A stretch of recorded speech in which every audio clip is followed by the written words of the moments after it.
Hello दोस्तों, Shri Krishna tutor classes में आपका स्वागत है।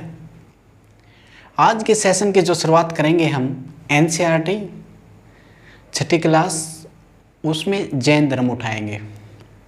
तो आज का जो टॉपिक रहेगा हमारा, हम जैन धर्म के बारे में बात करेंगे। तो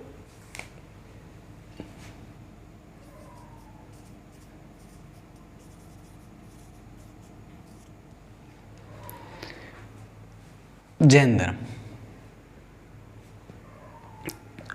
पहले जो तीर्थकर थे, प्रथम जो तीर्थकर हुए हैं हमारे,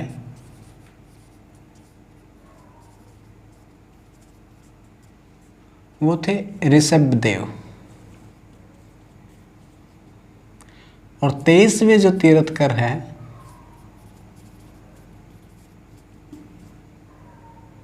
पार्श्वनाथ। फिर नंबर आता है महावीर स्वामी का। तो आज हम बात करेंगे जो 24वें तीर्थकर हुए, महावीर स्वामी, इसके बारे में बात करेंगे।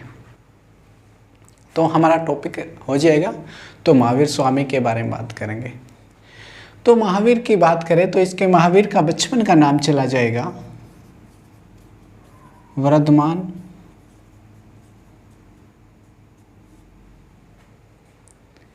जन्म, अगर हम बात करें जन्म कहाँ पे हुआ, 599 ईसा पूर्व, 599 ईसा पूर्व, वैशाली, वैशाली बिहार में पड़ता है, और कुंडग्राम गांव, कुंडग्राम गांव में इसका जन्म हुआ। तो ये थी दोस्तों हमारी बेसिकली बातें, जो बेसिक हमारी बातें थी कि प्रथम तीर्थकर हुए थे ऋषभदेव, 23वें जो तीर्थकर हुए पार्श्वनाथ हुए, 24वें जो तीर्थकर हुए वो महावीर स्वामी हुए। तो महावीर स्वामी का बचपन का नाम क्या था? वर्धमान था। और इसका जन्म हुआ 599 ईसा पूर्व, वैशाली बिहार में ये जगह पड़ती है, बिहार में ये जगह पड़ती है। और वहाँ पे एक गांव था कुंडग्राम, वहाँ पे इसका ये जन्म हुआ। इसके पिताजी का नाम चला जाएगा सिद्धार्थ, माता का नाम चला जाएगा त्रिशला, जो लिच्छवी नरेश चेटक की बहन थी।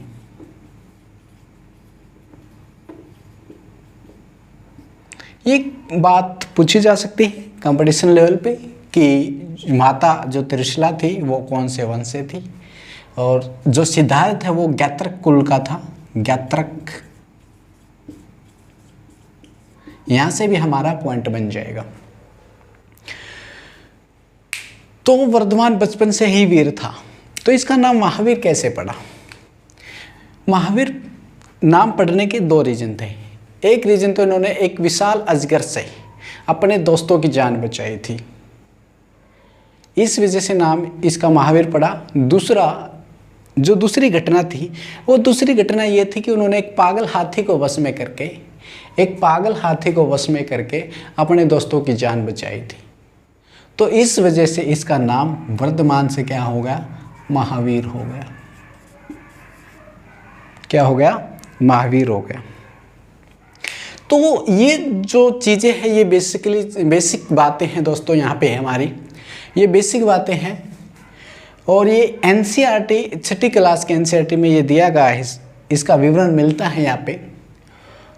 तो इसकी शादी हुई, इसकी पत्नी का नाम था यशोदा और पुत्री का नाम था प्रियदर्शनी या अनोजा।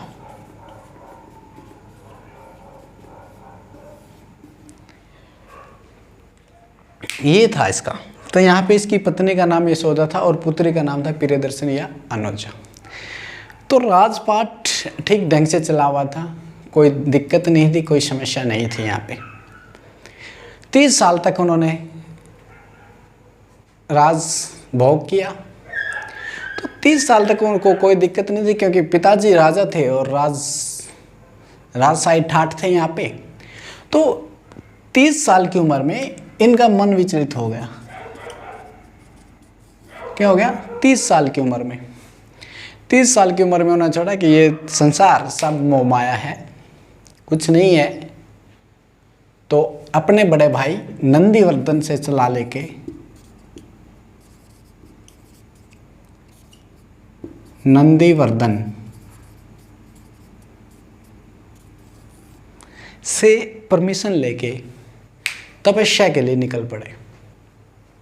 हम तो चाहते हैं कि हमारी ज़िंदगी स्मूथली चले, हमारी ज़िंदगी में कोई कष्ट ना हो, हमारी इच्छा ये है।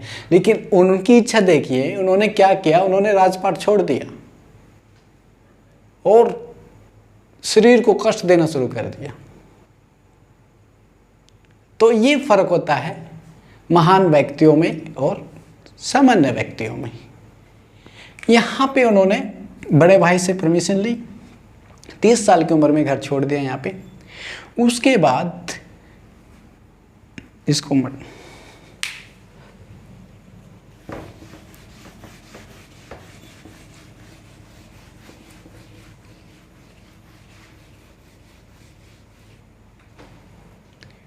उसके बाद उन्होंने क्या किया, 12 साल तक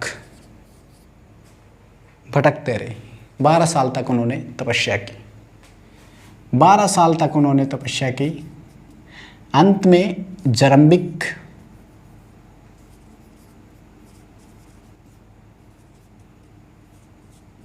ग्राम बिहार में है, ये जरंबिक गांव बिहार में पड़ता है। रज्जुपालिका नदी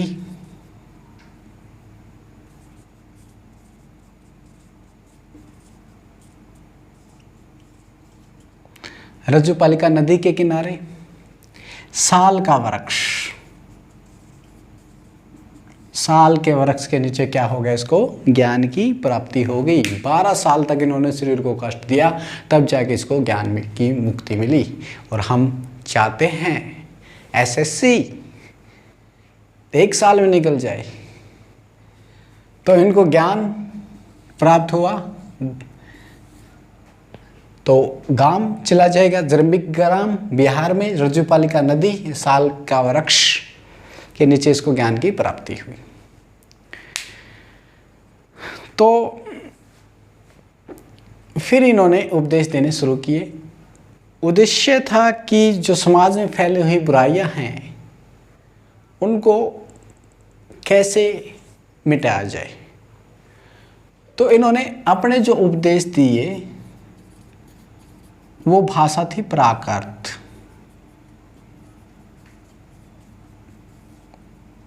प्राकृत भाषा को क्यों चूज किया, इन्होंने प्राकृत भाषा क्यों चुनी?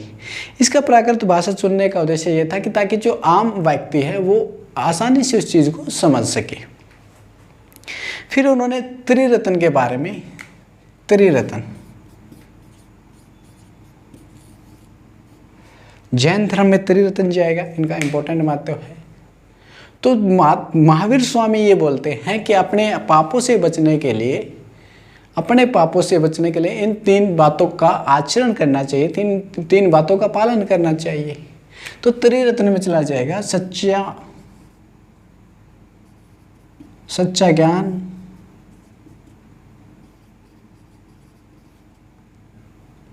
सच्चा श्रद्धा, सच्चा आचरण।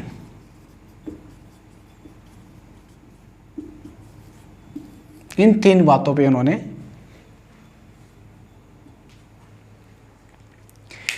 तो इन 3 बातों का पालन करके जो मनुष्य है वो अपने पापों से बच सकता है। तो इन 3 बातों का उन्होंने अपने जीवन में अपनाने का फैसला किया। उन्होंने 5 महाव्रत बताए।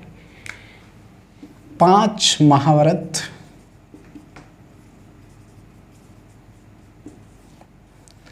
पांच महाव्रत में क्या है कि इनका पालन करना चाहिए। जैसे अहिंसा की बात करें कि हमने या मनुष्य को किसी भी जीव को चोट नहीं पहुंचानी चाहिए। अहिंसा के पक्ष में था वो, अहिंसा का पालन करना चाहिए, सत्य। महावीर स्वामी जी कहते हैं कि हमारे को सत्य बोलना चाहिए, सच बोलना चाहिए, चोरी न करना।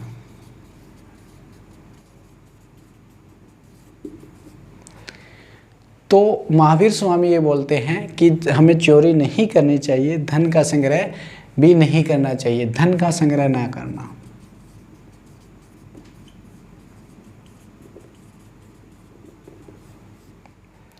महावीर स्वामी जी क्या बोलते हैं कि धन का हमें संग्रह नहीं करना चाहिए। धन के संग्रह करने से हमारे को लालच आता है, लालच आने से पाप बढ़ते हैं, तो इस वजह से धन का संग्रह नहीं करना चाहिए। और लास्ट बात ऐड की गई थी, ब्रह्मचर्य का पालन करना। मनुष्य को क्या है, ब्रह्मचर्य का पालन करना चाहिए। संसार की जो विषय वासनाएं हैं उनसे दूर रहना चाहिए, उनसे बचना चाहिए। तो ये थे जो जैन धर्म के 5 महाव्रत थे। यहाँ पे अहिंसा, सत्य, चोरी ना करना, धन का संग्रह ना करना, ब्रह्मचर्य का पालन करना। तो दोस्तों ये इन चीज़ों पे वो बात करता है। महावीर स्वामी जी इन बातों का वर्णन करता है, इन बातों के बारे में वो विचार विमर्श करता है। फिर किन किन बातों को वो मानता है, किन किन बातों के पक्ष में है, किन किन बातों के पक्ष में नहीं है, वो बोलता है व्रत और तपस्या।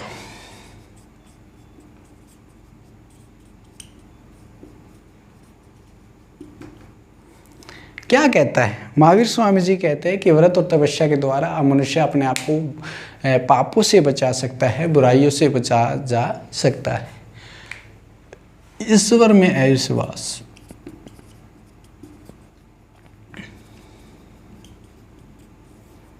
क्या है यहाँ पे कि ईश्वर में अविश्वास, ईश्वर को नहीं मानता वो।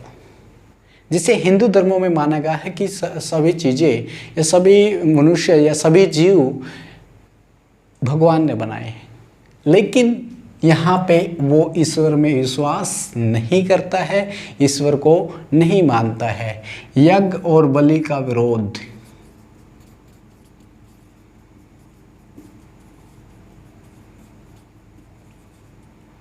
यज्ञ और बलि का क्या करता है, वो विरोध करता है। यहाँ पे यज्ञ और बलि का क्या करता है, विरोध करता है कि बलि देने से कुछ नहीं होता, यज्ञ करने से कुछ नहीं होता, ये सब क्या है, पाखंड मानता है। इस तरीके से यहाँ पे वेदों और संस्कृत भाषा की पवित्रता में अविश्वास,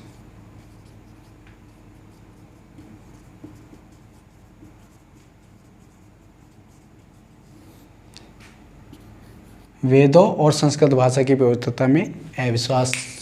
स्वामी जी क्या कहते हैं? स्वामी जी यहाँ पे कहते हैं कि जो वेद है वो एक साधारण ग्रंथ है, साधारण ग्रंथ मानता वो, संस्कृत में विश्वास नहीं मानता वो, इन चीज़ों के पक्ष में नहीं है वो। आत्मा में विश्वास,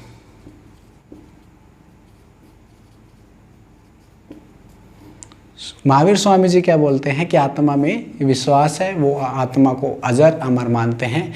आत्मा दुख सहती है तो वो आत्मा में विश्वास करते हैं यहाँ पे। और पुनर्जन्म,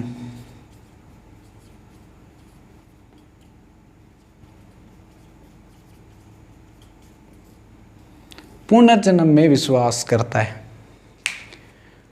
कि मनुष्य का जो जन्म है वो बार बार होता है। मनुष्य का जन्म क्या है, बार बार होता है। और मनुष्य जो पुनर्जन्म का मतलब है कि मनुष्य का जन्म बार बार होता है, वो बार बार संसार में आता है। तो इन चीज़ों के पक्ष में वो है, तो इनके द्वारा, इन के पक्ष में है, इन बातों को वो मानता है, इन बातों के पक्ष में ये चीज़ें वो करता है यहाँ पे। तो उसके बाद उन्होंने 527 ईसा पूर्व राजगृह के निकट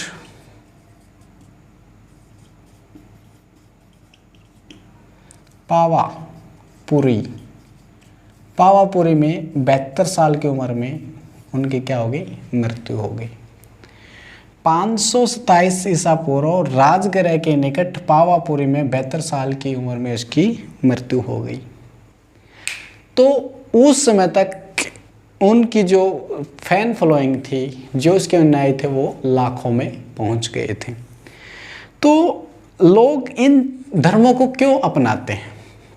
लोगों को धर्म को अपनाने का मतलब क्या है कि वो इसलिए अपनाने का करते हैं, इसलिए अपनाते हैं क्योंकि जो पुराना सिस्टम होता था, जो जातिवाद है, वो जो पुराने रीति रिवाज है, उनसे ऊब चुके होते हैं वो। इस वजह से उनको सरल नियम चाहिए। तो सरल नियम जो ये धर्म है, ये जो बौद्ध धर्म आया, जैन धर्म आया, इनके जो नियम है वो ज़्यादा कठोर नहीं थे। इस वजह से लोग इन धर्मों को अपनाते थे। तो दोस्तों ये था हमारा आज का टॉपिक। ये मैंने NCERT 6th क्लास किया जैन धर्म के बारे में बताया है। तो मैं उम्मीद करता हूँ दोस्तों कि आप लोगों को ये बातें समझ में आई होगी। जय हिंद, जय भारत।